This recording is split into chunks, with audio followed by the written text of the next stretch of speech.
Check out this V-neck. It is very deep, which means I am getting older. It's actually my birthday. September 23rd, 1985 is when I was born, and I am now 36 years old. And I have been working in commercial and documentary work for the past, I think, 7 years now.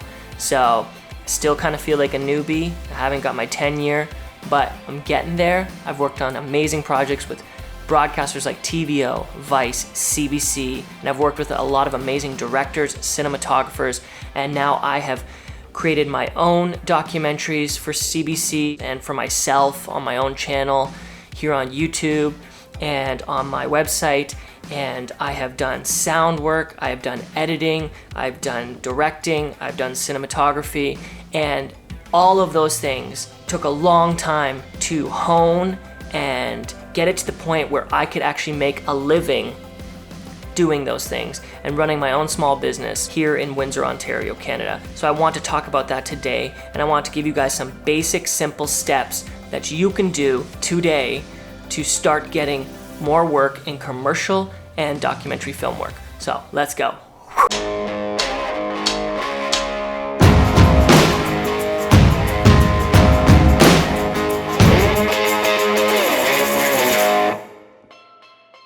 Okay, so number one, if you want to be a filmmaker, if you want to make commercials, if you want to make videos, you need to start making videos for yourself.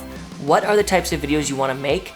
Go out and start making them. Now, I've spoke about this before.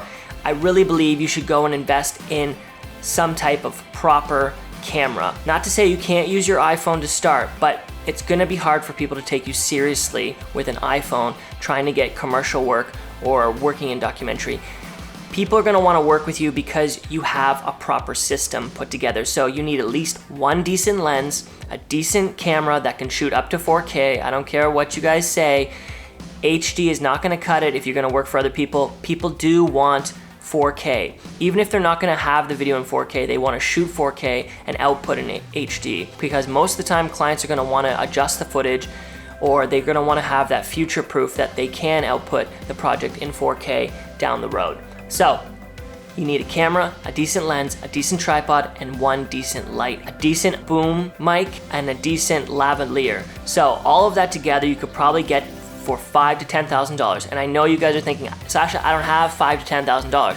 I didn't have $5,000 to $10,000 either. So if you don't have $5,000 to $10,000, I would highly recommend getting into a lease program. There are lots of lease companies out there that will purchase the gear for you, and you can just pay monthly for 1 to 2 years or 3 years or 4 years.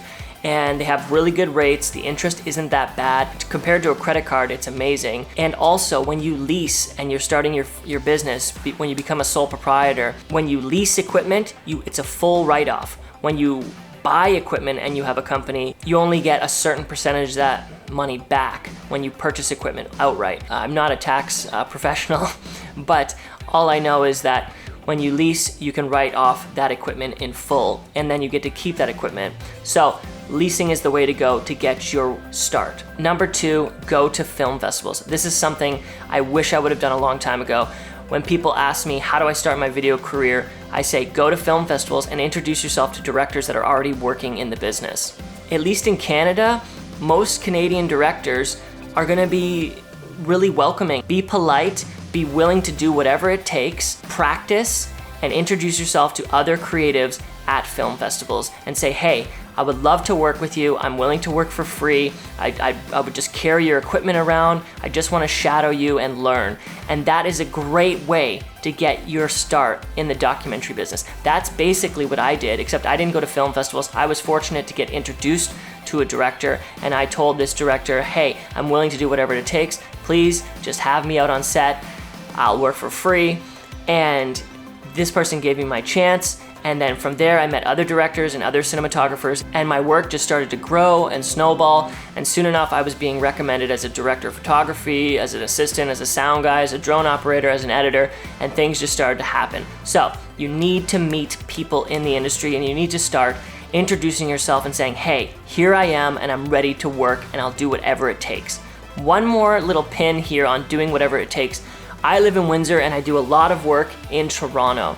And I've had to just accept the fact that if I'm not gonna live in Toronto and someone wants me to work in Toronto tomorrow, so if I get a call today and they're like, hey, can you be in Toronto tonight?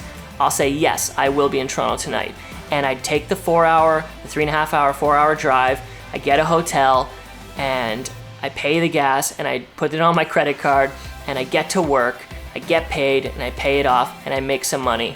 So I've had to make the sacrifice. If I'm gonna live in a smaller town, I'm going to have to drive to go get work.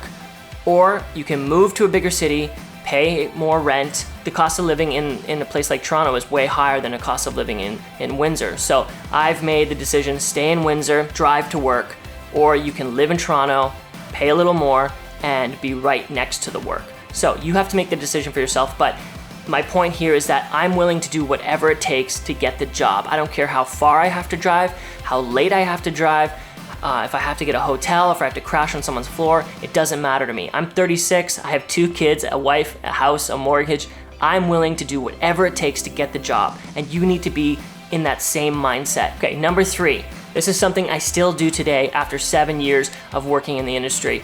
Cold calling, knocking on doors, filming for free, making commercials for free, because I'm trying to hone my talents. I'm trying to get better. Every year I want to get better. I want the quality of my commercial work and my documentary work to be amazing. I want it to always be growing, always be polishing it and making it better and better and better. So I'm always reaching out to people, hey, can I film something? I have an idea for your business. Let me film it. I'll film it for free. You can have the commercial, and I'm going to gain by having that beautiful commercial on my website so I can show off to new potential clients, new documentary filmmakers. So you need to be out there hustling, trying to get new gigs, working for free, creating your portfolio. So get out there and film, and don't be afraid to work for free, because it is gonna pay off in the long run. People are gonna see that free work. If it was good, they're gonna be like, wow, that was an amazing commercial. I would love that guy or gal to make this commercial, to make the same type of commercial for me. And that's happened to me countless times. So get out there, start filming for free, create a portfolio, and people are gonna see it, people are gonna notice, and you're gonna get more jobs that way. Number 4, wait, I already said this. Do whatever it takes to get the gig. Number 5, repeat all these steps every year. Keep doing it over and over again. And this is the process. You're never gonna arrive where you want to arrive, whatever dream you have about being comfortable in your filmmaking experience and your filmmaking career. Like, one day I'm gonna get here and I'm just gonna get the gigs that I want, and I'm gonna do the gigs that I only want. I don't think anyone really ever arrives there. I've never met anybody like that in the industry. The only people I've ever met in the industry that keep getting jobs are the people that do these steps, and they never stop doing them. They just repeat them every year, and you never give up. And the satisfaction is going to be in the journey here. So while you're doing all these things, this is the filmmaking dream, is actually being able to do gigs and get hired for gigs. If you're a really talented filmmaker or creative, the true stamp of approval that you are a filmmaker is that you keep getting hired. If you're continually getting hired for jobs, that means you're a professional filmmaker. That means you're a pro. So I hope this video has been helpful for you guys, and I hope that you guys don't give up. If you're out there and you're working a part-time job, I've been there. Don't give up. Keep hustling. And yeah, peace, guys. We'll see you in the next video.